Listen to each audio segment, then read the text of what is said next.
통화는 했는데 불씨는 여전한가요? 자, 윤석열 후보 캠프에서 나온 탄핵 발언 때문에 더욱 표면화된 이준석 국민의힘 대표와 윤석열 후보가의 갈등설. 이후에도 참 여러 상황이 복잡하게 전개가 됐습니다. 이 부분 하나하나 좀 풀어보겠습니다. 김은미 기자. 네. 먼저 우리가 어제 이 시간에 이제 탄핵 발언에 대해서 쭉 설명을 하고 논평까지 했어요. 네. 방송이 끝나고 그 이후에 윤석열 후보가 이준석 대표에게 전화를 했다면서요? 네, 맞습니다. 일단 결론부터 좀 말씀을 드리면 윤석열 전 총장 그리고 이준석 대표 일단 봉합이 좀 된 것 같다라고 이 말을 할 수 있을 것 같습니다. 네. 어제 오후에 윤석열 전 총장이 이준석 대표한테 직접 전화를 걸었다고 합니다. 약 한 2분 정도의 통화를 했다라고 하는데 이 통화에서 이 윤석열 전 총장 신재호 정무실장을 내가 정말 많이 혼냈다. 네, 그러면서 이 대표님이랑 난 같이 가야 되는 거 아닙니까? 통합과 단합을 위해서 손잡고 노력하십시다. 이해해 주십시오라는 얘기를 한 걸로 지금 전해지는데요. 네. 이준석 대표 즉각이 SNS에 이 사실을 올렸습니다. 이 윤석열 전 총장이 직접 전화해서 관계자를 문책을 했다라고 얘기를 했고 이런저런 얘기를 한 사람들이 있지만 이걸 좀 이해를 해 주십시오라고 얘기했다라는 건데요. 그러면서 한 얘기, 윤 전 총장의 생각이 이 탄핵 발언과 같지 않다면 그 생각 캠프 구석구석에 전달될 수 있도록 해달라라는 것도 같이 요청을 했다고 합니다. 그러면서 이 항상 나랑 윤석열 전 총장이 상황을 좀 개선해 보려고 하면 익명의 캠프 관계자의 인터뷰 때문에 이 기조가 좀 무너지는데 이런 일 반복되지 않았으면 좋겠다라면서 이 불편한 심기를 감추지 않았는데요. 이 두 사람의 갈등 봉합 소식, 윤석열 캠프의 얘기 직접 들어보시죠. 일단 오후쯤에 이준석 대표와 통화를 하고 나서 전화를 걸었다라는 얘기는 전해 들었습니다. 그래서 두 분 간의 통화가 있었던 것은 사실이 확인이 됐고요. 앞으로 당의 화합을 해치는 그런 일 없어야 된다라는 얘기를 분명히 했기 때문에 여기에 관련된 내용들을 아마 이준석 대표에게 정중하게 얘기를 전달했을 거라 생각합니다. 충분하게 당사자의 발언의 진정성이 아마 이준석 대표에게도 전달이 됐을 거라고 생각합니다. 이준석 대표를 향한 발언은 아니었다라고 또 분명하게 짚었고요. 네, 이 윤석열 캠프 측에서는 두 사람 사이에 있었던 오해가 완벽히 풀렸다라는 입장입니다.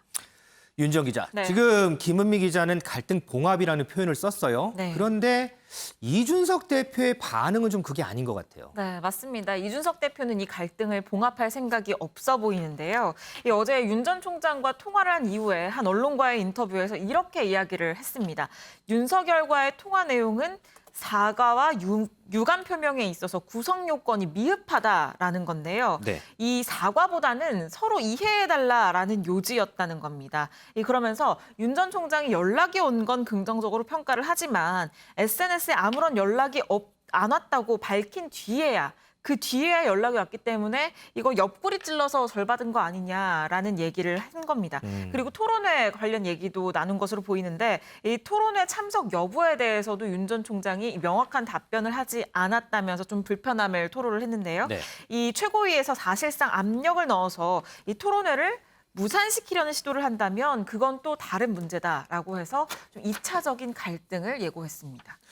이현정 의원님, 네. 물론 이제 사과하는 입장하고 이 사과를 받는 입장은 또 다를 수가 있어요. 네. 그렇지만 지금 두 사람 간의 갈등이 이렇게 표면화위로 쭉 올라오는 상황에서 어떻게든 이 부분을 봉합하려고 생각을 했다면 이준석 대표도 좀 다른 쪽으로 표현을 할 수 있었는데 그게 아니란 말이죠. 네. 그러면 아직까지 이준석 대표는 앙금이 계속 남아있다 이렇게 봐야 되나요? 그러니까 단지 이제 본인이 뭐 당내 입지가 탄탄하고 흔들리지 않다면 뭐 이런 이야기까지 했겠습니까? 근데 결국 이제 지금 본인의 위상이 흔들리고 있다는 것 때문에 저는 끝까지 이제 문제를 삼는 거라는 생각이 들어요. 왜냐하면 그동안 본인의 멘토라고 이야기했던 김종인 전 비대위원장이나 네. 또 유승민 후보 같은 경우도 제발 좀 말을 줄여라, 좀 숲을 봐라 이렇게 지금 비판하고 나섰지 않습니까? 네. 오늘 보니까 재선그룹 의원들 한 10여 명도 또 성명을 발표했더라고요. 그렇죠, 네. 그러니까 이게 계속적으로 흔들리고 있기 때문에 어떻든 간 이걸 문제를 삼아서 어떤 면에서 보면 대표에 대한 어떤 강한 좀 이 군기를 잡겠다 이런 의도 같아요. 근데 지금 신지호 정무실장이 이야기했던 이 탄핵 이야기는 엄밀하게 따지고 보면 이준석 대표에 대한 탄핵 이야기가 아닙니다. 그러니까 원론적으로 대통령도 잘못 헌법과 법률을 하지 않을 경우에 결국 탄핵이 되듯이 이준석 대표도 똑같이 당헌과 당규에 따라서 당 운영해야 된다는 걸 취지를 이야기를 한 거거든요. 윤석열 후보도 이제 원론적이라는 표현을 그렇죠. 쓰고 이제 있었어요. 그러다 보니까 이걸 딱 이준석 대표가 이제 정말 이준석식으로 이걸 딱 문제를 삼아서 이제 역공을 취한 거라고 저는 보는데요. 문제는 이제 지금 사방에서 이제 본인을 흔들어오고 있기 때문에 이걸 계기로 해서 뭔가 좀 역공세를 하겠다 이런 취지 같은데, 근데 지금 이제 이 반응을 보면 뭐 미흡하다 등등을 하는데, 그럼 뭐 사실 윤석열 후보가 더 이상 어떻게 해야지만이 만족해야 될지 솔직히 그것도 사실 의문스럽고요. 네. 또 본인이 이 대표되기 3개월 전에 한 유튜브 방송에서 그런 이야기 한 적이 있지 않습니까? 이민 가겠다. 뭐 그렇죠. 이런 얘기. 윤석열 후보가 윤석열 대통령 되면 이민 가겠다. 이민이 아니고 지구를 떠나겠다고 그랬어요. 그러니까 문재인 대통령이 되면 이민을 가겠다고 그랬는데 윤석열 대통령이 되면 지구를 떠나겠다 이야기합니다. 이거는 완전히 강도가 다르죠. 이제 그렇다면 그럼 본인의 소망은 유승민이 대통령 되는 것이다. 이렇게 이야기를 했다면 그거에 대해서는 지금까지 한마디 해명도 없습니다. 그러니까 뭐냐면 이 발언은 물론 대표되기 전의 발언이지만 그러나 당대표로서 지금 경선을 관리해야 되는데, 그럼 도대체 그럼 이걸 왜 이런 이야기를 했는지, 진심인 것인지 아니면 농담으로 한 것인지 뭐 가타부터 이야기가 있어야 될 거 아니겠습니까? 근데 본인은 지금 이 이야기에 대해서는 자신이 불리한 이야기는 한마디에 지금 사과나 한마디 해명도 하지 않고 오히려 탄핵 문제를 계속적으로 불러일으키면서 지금 SNS를 통해서 지금 싸움을 벌이고 있는 거거든요. 결국 이제 당내에 자기를 반대하는 세력을 결국 이제 탄핵으로 하려는 것이다라는 것으로 역공하려는 것인데, 저는 이 부분도 본인이 만약에 예를 들어서 시시비비를 따진다면 자기가 바라는 것도 당연히 따져야죠. 그리고 자기가 예를 들어서 왜 이걸 했는지, 그렇다면 지금 앞으로의 경선의 모든 과정이 그러면 이게 지금 윤석열 후보를 뭔가 배제시키기 위한 게 아닌가라는 의혹이 지금 사실 윤캠프 내에서 있습니다. 그렇다면 그거를 해소시키기 위해서라도 본인도 뭔가 사과의 방식, 여러 가지 해명의 방식 따라서 해명을 해야지만이 공평한 게 아닌가, 저는 그런 생각이 듭니다. 어쨌든 이 두 사람의 갈등 원인 뭐 여러 가지가 있겠습니다만 최근에 가장 많이 거론되는 게 바로 오는 18일로 예정된 대선 예비 후보 토론회입니다. 이준석 대표도 뭐 이런 얘기를 했어요. 토론회 참석 여부에 대해서 윤석열 후보가 대답을 얼버무린다. 자, 이 문제가 계속해서 불거지는 모양새인데 김원미 기자. 네. 자, 이준석 대표 말대로 윤석열 후보 측에서는 아직까지 이 토론회에 참석을 하겠다 안 하겠다 얘기는 없는 것 같아요. 좀 부정적인 입장 아닌가 싶기도 해요. 네, 맞습니다. 사실 일전에 이 윤석열 전 총장 본인한테 기자들이 한번 물었었습니다. 이 토론회 참석에 대해서 물었더니 윤 전 총장이 얘기한 게 당에서 공식 요청이 오고 이 캠프에서 얘기가 있다고 하면 내가 적극 검토하겠다. 라고 해서 참석하는 건가라고 생각을 했었는데 그랬었죠. 지금 말씀하시는 것처럼 기류가 좀 다릅니다. 이 윤석열 캠프의 얘기 같이 들어보시죠. 경준이는 최고위로부터 위임을 받은 것이다. 지금 이런 내용이잖아요, 보면. 네. 그럼 최고위가 이게 위임을 이렇게 취소하면은 그건 경준위에서 할 수 없잖아요, 보면 어떤 경우에도. 예. 그래서 일단 최고위 의견을 지켜보면 될 것 같고요. 14명이 했을 때 뭐 1인당 한 5분에서 10분 정도 그냥 공약 발표하고 끝나는 시간들이거든요, 보면. 그렇게 해도 2시간 넘는 시간, 한 3시간 가까운 시간이 소요될 텐데. 네. 사실 그게 무슨 의미가 있나 싶어요, 보면. 정책 준비가 부족해서 내지 발언 실수할까 봐 피하는 거 아니냐는. 아니 그래 봐야 늦어도 9월 10일 토론회 시작한다니까요. 아니 뭘 그렇게 급하십니까? 경선도 아닌 경선준비위원회가 왜 이렇게 서둘러서 하겠다고 하는 것인지 네. 그 흐름 자체가 좀 우습다는 거죠. 네, 지금 윤석열 이 캠프 측의 얘기는 이렇습니다. 후보가 14명이나 됐는데 이게 한마디씩 하면 이게 토론회가 진행이 되겠느냐, 이게 무슨 의미가 있냐라고 얘기를 하죠. 네. 그래서 이 진행자가 묻기를 준비 안 돼서 그러는 거 아닙니까? 라고 물으니까 아니 그래봐야 어차피 한 달 뒤면 토론회 열 수밖에 없는 상황인 건데 왜 이렇게 급하게 가는지 모르겠다라고 얘기를 합니다. 그런데요, 지금 이 문제 갖고 이제 계속 갈등설이 불거지는 상황이잖아요. 네. 그러면 딱딱 부러지게 참석하겠습니다 하게 이렇게 얘기할 수도 있을 것 같은데 네. 계속해서 부정적인 입장이란 말이죠. 여기에는 혹시 뭔가 믿는 구석이 있어서 그런 거 아닌가 뭐 이런 생각도 들기도 해요. 네, 이 윤석열 캠프 측의 얘기 앞서서 들었었는데 혹시 이 부분도 들으셨나요? 이 최고위가 토론회를 준비하는 경선준비위원회에 대한 위임을 취소하면 토론회 못 여는 거 아니냐라고 얘기를 했습니다. 그러면서 최고위요? 네, 일단 최고위 의견을 좀 지켜보자라고 얘기를 했습니다. 윤석열 캠프에서요. 네. 그렇다면 이쯤에서 궁금한 게 대체 최고위 의견은 어떤 건지 궁금하죠. 여기서 최고위 의견 같이 한번 들어보시죠.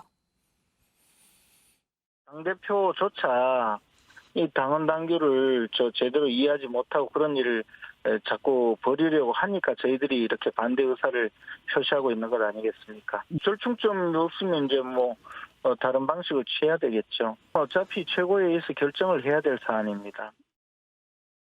네, 지금 이 김재원 최고위원의 얘기였었는데 김 최고위원의 얘기에 따르면 일단 이 경선준비위원회가 이 추진하고 있는 토론회에 이준석 대표를 제외하고 다른 최고위원들은 모두 반대를 하고 있다라고 얘기를 합니다. 그리고 이 대표랑 절충점을 이 끝내 찾지를 못한다고 한다면 이 결국 다른 방식을 취할 수밖에 없다. 이 다른 방식이 뭐냐라고 물으니까 여기에 대해서 결국 최고위의 결정사항 아니냐라고 얘기를 하죠. 이 다시 말해서 이준석 대표가 계속해서 이 토론회를 하겠다, 강행하겠다라고 한다면 최고위에서 이걸 뒤집겠다라는 생각이 엿보이는 대목입니다. 그럼 어쨌든 이제 최고위의 결정이 아직 내려지지 않았으니까 이 부분에 대해서 조금 생각을 하고 있다 이렇게 볼 수 있겠군요. 그런 것 같습니다. 자, 그러면 윤석열 캠프의 이런 문제들 여기에 대해서 다른 주자들 특히나 유승민 후보 캠프에서는 상당히 부정적으로 보더라고요. 네, 맞습니다. 이 유승민 후보, 이게 유승민 후보 캠프 자체에서는 유승민 후보의 강점이 토론회를 통해서 굉장히 극대화될 수 있다라고 보고 있습니다. 이 토론회를 굉장히 잘하는 후보다라는 이제 자부심이 있는 건데 이 현재의 낮은 지지율 토론회를 거친다면 이 올라갈 수 있다라고 생각을 하는데 이 토론회가 지금 무산이 될 것 같으니까 여기에 대해서 굉장히 강하게 좀 반발을 하고 있는 것으로 보입니다. 이 유승민 캠프의 얘기 저희가 준비했는데요. 뭐라고 얘기하는지 같이 들어보시죠. 아마 제가 알기로 최재형 후보하고 윤석열 후보를 제외하고는 모두 참가를 통보한 걸로 알고 있습니다. 토론이 그렇게 들어오면 사실 대선에 나오는 것 자체가 조금 무리한 게 아닌가 싶습니다. 그 토론 방식에 대해서 지금 문제 제기를 하고 있는데 사실 토론 방식은 지금 정해진 것도 없습니다. 그래요?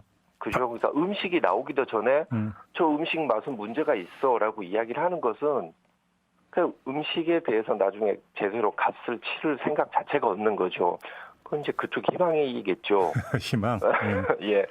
본인은 뭐 적극적으로 뭐 참여하겠다는 그런 의사를 보이면서 또 한편으로는 뭐 최고위를 동원해서 이거를 무산시키려고 하고 있는 것 같은데 사실 국민들이 다 지켜보고 있거든요. 예.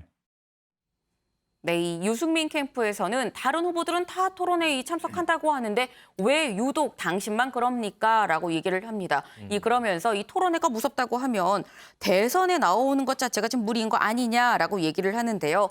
이 토론 방식에 대해서 이의를 제기하는 거에 대해서 음식에 대해서 비유를 하죠. 네. 아직 음식도 안 나왔는데 왜 음식 맛을 걸고 넘어지는 건지 모르겠다라고 얘기를 했는데 그러면서 한 얘기 최고위를 통해서 이 토론회를 무산시키려고 하는 것 같은데 국민들이 다 지켜보고 있다라고 얘기를 하는데 사실 이런 상황이 참 아이러니한 게 이준석 대표 이 전당대회 때 받았던 이 비판 중에 하나가 당신 유승민계 아닙니까? 이 대선 관리 공정하게 할 수 있겠습니까? 라는 비판이었었잖아요. 그렇죠. 그런데 지금 아이러니하게 이 최고위 내에서 이준석 대표가 지금 혼자가 된 이런 상황에서 유승민 캠프가 지금 이준석 대표의 얘기를 똑같이 지금 하고 있는 그런 상황이 벌어지고 있습니다. 이준석 대표도 이런 이 유승민 캠프가 방금 한 그런 것과 좀 비슷한 얘기를 지금 하고 있는데 이 상황에서도 윤석열 전 총장은 최고위로 지금 장난치고 있는 거 아닙니까? 라고 지금 얘기를 했습니다. 굉장히 결이 비슷하죠. 네, 사실 점점 토론의 이 실익보다는 어떻게 보면 좀 감정 싸움으로 좀 가는 그런 모습인데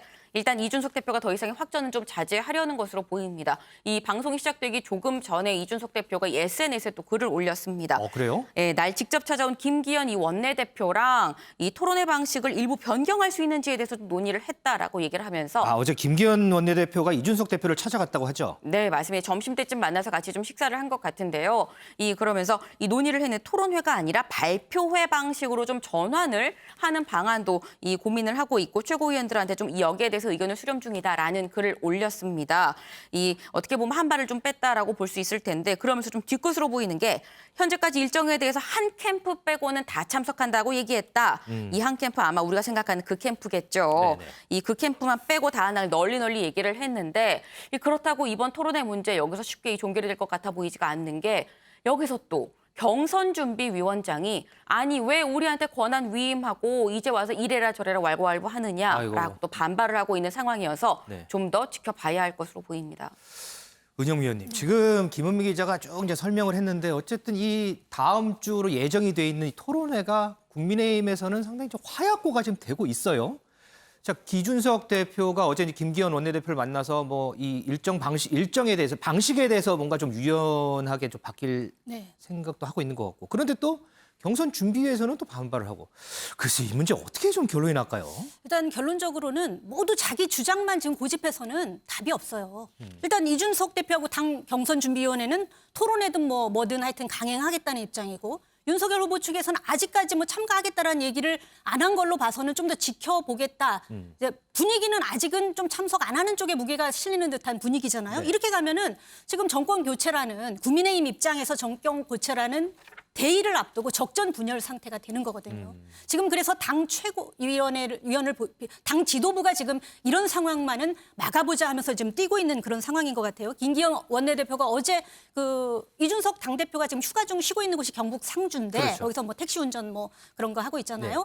거기에 찾아갔어요 어제. 그래서 이제 지금 방금 김은비 기자가 얘기했지만 나온 게 절충안으로 토론회하면 윤석열 후보가 좀 부담이 있을 수 있으니 발표회로 하자. 서로 치고받는 거 말고. 네. 이렇게 얘기를 한 것 같고 오늘 또 김재원 최고위원이 경북 상주로 간다고 합니다. 예, 최고위원이 가가지고 아마 당내 다른 최고위원들의 분위기라든가 이런 것들을 전달할 것 같아요. 네네. 너무 치닫지 말고 좀 토론회에서 좀 한 발 물러서는 절충안을 마련해보자 이렇게 얘기하는 것 같은데 제가 이제 어떻게 될지 전망은 아직 하기는 어렵지만 시나리오를 보면은 먼저 토론회를 아예 취소하는 방안이 있겠지만 이건 가능성이 없어요. 이준석 대표가 워낙 고집이 세고 당 경선준비위원회도 좀 의혹이 있기 때문에 이거는 안 될 것 같습니다. 뭐 다른 주자들도 준비는 하고 있을 그렇죠. 테니까요. 그러니까 그러면 두 번째가 뭐냐면은 토론회든 뭐 발표회든 일정대로 추진을 하고 윤석열 후보 측이 여기에 불참하는 거예요. 두 번째 시나리오는. 네. 그다음에 세 번째는 대체 발표로 대체를 하든 뭐 하여튼 토론회를 하든 윤석열 후보가 참가하는 방안. 그리고 마지막은 지금 최고위원이나 지도부가 지금 이준석 대표를 설득을 하고 있지만 설득이 안 돼서 결국 최고위 의결 상황으로 한마디로 표결로 가는 상황. 이렇게 이제 시나리오를 나눠볼 수 있는데 네. 가장 좋은 시나리오라면 아예 취소를 하거나 이준석 대표가 뭐 윤석열 후보 측의 입장을 고려해서 취소를 하거나 또는 발표회든 뭐 토론회든 하면서 윤석열 후보가 참가하는 방안이겠죠. 그렇죠. 이렇게 되면 갈등이 이제 봉합이 되는 거예요, 사실. 그러건 그 가장 나쁜 시나리오는 뭐냐면은 강행하면서 윤석열 후보가 참석하지 않는 방안. 그리고 더더욱 안 좋은 건 최고위 표결을 했는데 이준석 대표가 강행하자고 했는데 최고위 의결에서는 부결이 취소로 그러니까 취소로 취소되고. 결론이 나는 상황. 이렇게 되면 이준석 대표는 권위가 무너지는 거죠. 뭐 지도부로서도 좋을 게 없고 윤석열 후보 쪽으로서도 이준석 대표하고 갈등은 더욱 거세질 테니까 좋을 리가 없겠죠. 이런 상황은 좀 막아보자는 건데 제가 보기에는 다들 한 발씩 물러났으면 좋겠어요. 그래서 토론회 말고 발표회로 한다든가 하고 윤석열 후보도 물론 18일에 원래 지금 당에서 추진하는 토론회가 있습니다만 18일에 원래 그 DJ 기일이거든요. 김대중 전 대통령의 기일이기 때문에 네. 다른 주자들과 달리 이제 개별 후보마다 자기가 강점으로 뭐 하는 프로그램들이 있잖아요. 자기가 추진하는 개별적으로. 일정들이 그런 있겠죠. 지금 호남을 방문할 예정이었다고 해요. 아. 그래서 그런데 18일이 기일인데 기일에 맞춰 가야지 아무래도 호남 부의 행보가 더욱 이제 설득력 있게 비춰질 텐데 만약에 그날 이제 발표회나 토론회를 해버린다면 그 기회를 놓치는 거거든요. 그렇기 때문에 이제 지금 고집을 하고 있는 건데 그렇더라도 하여튼 당도 이준석 대표도 양보하고 윤석열 후보 측도 양보해서 좀 이렇게 이제 적전 분열 상태로 가는 것만은 막아야 하지 않느냐 이런 의견이 많은 것 같습니다. 어쨌든 윤석열 후보도 전화를 하고 김기현 원내대표도 상주로 찾아가고 은영미 위원 설명대로 김재원 최고위원도 또 상주를 찾아가고 아마 이번 주말 동안에 이 다음 주 토론회를 놓고 뭐 여러 가지 시나리오들 아마 확정되지 않을까 싶습니다.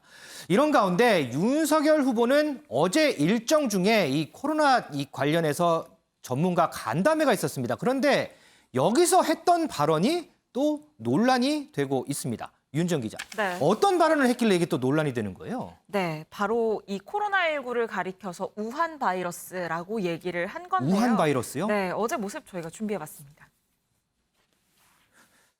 델타 변이 속도가 워낙 빨라서 지금 미국의 파이자나 모더나 같은 데도 그 우한 바이러스를 전제로 해서 만든 그 백신들이기 때문에 델타 변이에 맞는 백신을 지금 또 개발을 하고 있는데 2차 접종이 빨리 마무리돼서 치명률을 좀 줄여야 된다라는 말씀을 하셨습니다. 이제 그 우한을 중심으로 해서 코로나가 이제 창궐하기 시작을 했는데 이런 그 의료 전문가들이 중국에서의 우리나라 입국을 강력히 통제해야 된다는 건의를 수차례 한 것으로 저도 알고 있습니다. 과학적으로 접근했을 때는 그게 10분 타당한 얘기인데 과하게 의하지 않는다는 것은 정치적인 고려가 있지 않았냐, 당연한 거 아니겠습니까? 네. 네, 이 우리 정부가 이 초기에 코로나19 발발 초기에 이 중국발 입국을 통제하지 않은 이 대응에 대해서 좀 정치적인 고려가 있어서 과하게 의하지 않은 것 아니냐라는 이런 지적을 하기 위해서 나온 발언인 것 같은데요. 네. 그런데 코로나19를 이 특정 지역과 연결시켜서 이 특정 지역명으로 칭하는 건 이 세계보건기구도 부적절하다고 본 사안입니다. 왜냐하면 이 세계보건기구는 코로나19를 특정 지역명을 쓰면 이 혐오와 차별을 유발할 가능성이 있기 때문에 이 지역명이 없이 코로나19로 이 명칭을 쓸 것을 권고하고 있는데 이를 제대로 지키지 않은 거죠. 우한 바이러스라는 표현을 썼다. 이 우한이라는 얘기요. 우리가 이제 코로나 초창기에 예전에 좀 많이 들었던 것 같은데 그 내용 잠깐 준비했는데 잠깐 보고 오실까요? 지금 청와대가 우한 폐렴 명칭이나 고치고 있는데 거기에 신경 쓸 만큼 여유로운 상황이 아닙니다. 우한 폐렴 확산 차단보다 반중 정서 차단에 더 급급한 것은 아닌지 걱정이 됩니다. 이현정 의원님, 조금 전에 이제 윤지영 기자가 세계보건기구 이제 권고상도 얘기를 해줬지만, 그렇죠. 그래서 우리가 지금 이 초기에는 인도발 변이 바이러스를 지금 델타 변이 바이러스를 계속 부르고 있거든요. 네네. 자, 저는 여기서 궁금한 게 과연 윤석열 후보가 정말 실수로 얘기한 건지 아니면 정말 무슨 의도가 있는 건지 저는 이게 좀 궁금해요. 이거는요, 발언 내용을 보시면 이 화이자하고 모더나가 우한 바이러스를 전제로 만든 백신이다. 이게 뭐냐면 이 초기에 이제 바이러스가 처음 나왔을 때 그 바이러스를 토대로 해서 mRNA 바이러스가 만들어졌지 않습니까? 그렇죠. 그게 이제 우한 바이러스예요. 이제 이게 지금 이 WHO에서 세계적으로 이야기하는 이제 이 일반적으로 코로나19 같은 코비드19라든지 이런 게 아니라 이 백신 자체의 바이러스 기반이 우한 바이러스라는 이야기를 합니다. 그 이야기는 뭐냐면 같은 날 김강립 식약청장이 네. 그 우리나라 국내 이제 이 백신 3상 결과를 이제 승인 결과를 발표하면서 일문일답을 한 게 있어요. 네네. 거기에 보면 그런 이야기를 합니다.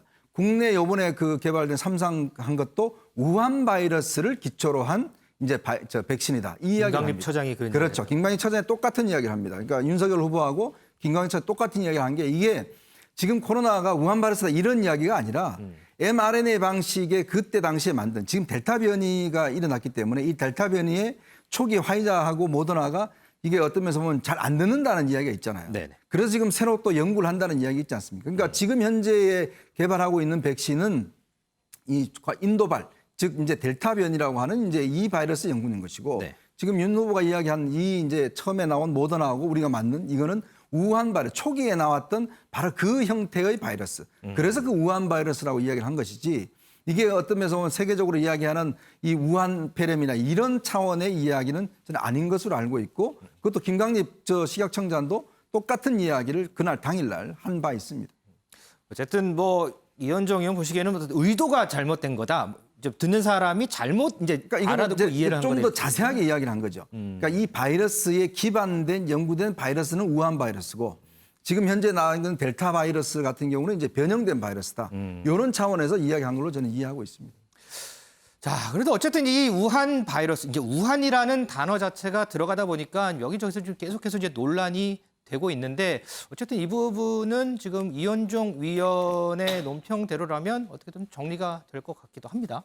자, 그런데요, 김원미 기자. 네. 어쨌든 이 우한 발언 말고도 이전에 계속해서 뭐 여러 가지 논란되는 발언들이 많았어요. 네. 그러다 보니까 최근에 민주당 이낙연 후보가 이 부분에 대해서 상당히 직격을 하더라고요. 네, 맞습니다. 이낙연 전 대표 어제 이 언론 한 인터뷰를 했었었는데 여기서 한 얘기가 윤석열 전 총장 끝까지 버틸지 나는 사실 100% 자신이 없다라고 얘기를 합니다. 사실 이낙연 전 대표 이 앞서서도 이런 얘기를 했었습니다. 윤 전 총장이랑 최재형 전 감사원장 같이 얘기하면서 좀 너무 두 사람 준비가 안 돼 있어서 결국 홍준표, 유승민 후보가 올라가는 거 아닌지 모르겠다라는 얘기를 했었었는데 같은 맥락으로 지금 볼 수 있겠죠. 이 윤 전 총장 측도 사실 이런 계속되는 설화 문제에 대해서 좀 고민을 하는 것으로 보입니다. 때문에 이 정비를 좀 다시 하고 있는데 메시지를 좀 간결하게 핵심만 전달할 수 있도록 답변, 말을 많이 하다가 좀 실수가 나오는 것 같다라는 판단을 하고 있고 또 이 현안이랑 관련해서는 혹시 어떤 질문이 나올지 예비 질문을 좀 미리 준비하는 방식으로 코치를 하고 있다고 하는데요. 지금 보시면 뭐 이렇게 적어가면서 또 이 얘기를 하는 모습이 보이죠. 이 윤석열 전 총장 휴가로 며칠 쉬고 나왔었는데 쉬고 나와서는 이 발언을 할 때 원래는 빈손으로 나왔었는데 빈손으로 나오지 않고 요즘에는 A4 용지를 들고 나온다고 합니다. 그러니까 그만큼 뭔가를 좀 준비해서 한번 이 정비를 거친 다음에 입 밖으로 발언을 한다라고 볼 수 있겠습니다. 자, 이렇게 여러 발언들과 관련된 논란들 그리고 당대표와의 갈등설 등등 해서 윤석열 후보 최근에 뉴스 첫머리를 매우 많이 뉴스 첫머리를 장식을 하고 있죠. 자, 윤지영 기자. 네. 이런 영향 때문일까요? MBN에서 여론조사를 했는데 좀 특이점이 있었어요. 네, 맞습니다. 이 골든 크로스라고 하죠. 1위와 2위가 바뀌게 되는 그런 일이 처음으로 벌어졌는데요. 저희 MBN이 여론조사를 실시했는데 이재명 지사가 윤 전 총장을 처음으로 넘어선 겁니다. 지금 보시는 건데 이 전체적으로 추이를 보게 되면 윤 전 총장의 지지율은 좀 하락세라고 볼 수 있고 이 지사는 좀 올라간다고 볼 수 있겠죠. 네. 이 오차범위 내이기는 하지만 이 지사는 35.9%를 얻었고요. 윤 전 총장은 33.5%를 얻어서 2.4%포인트가량 이 차이가 났습니다. 이딴 실언 논란에 당 지도부의 갈등까지 빚으면서 윤 전 총장 지지율이 무려 4.8%포인트나 급락을 하는 모습도 보였고요. 또 범야권 조사를 보게 되면요. 윤 전 총장이 물론 1위를 차지하긴 했습니다만 다른 후보들의 추격도 굉장히 매섭습니다. 특히 홍준표 의원의 경우에는 16.5%를 얻었고 유승민 전 의원도 10.6%를 얻어서 이 추격을 계속하고 있는 상황입니다. 김은미 기자, 이렇게 윤석열 후보가 여러 논란을 겪는 사이에 경쟁자들 윤 후보 비판에 집중하는 모습이에요?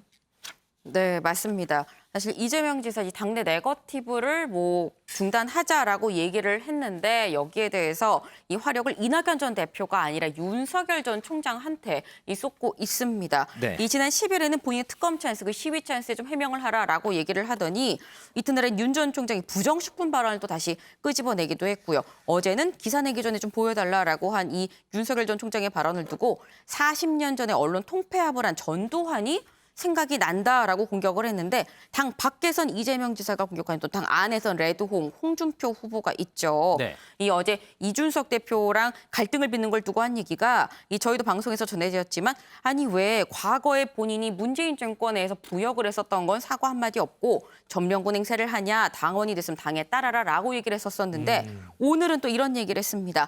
윤석열 전 총장 단일 사건 수사로 5명이나 극단적인 선택을 했는데 여기에 대해서 해명을 하고 반성을 해야 된다라고 얘기를 했습니다. 알겠습니다.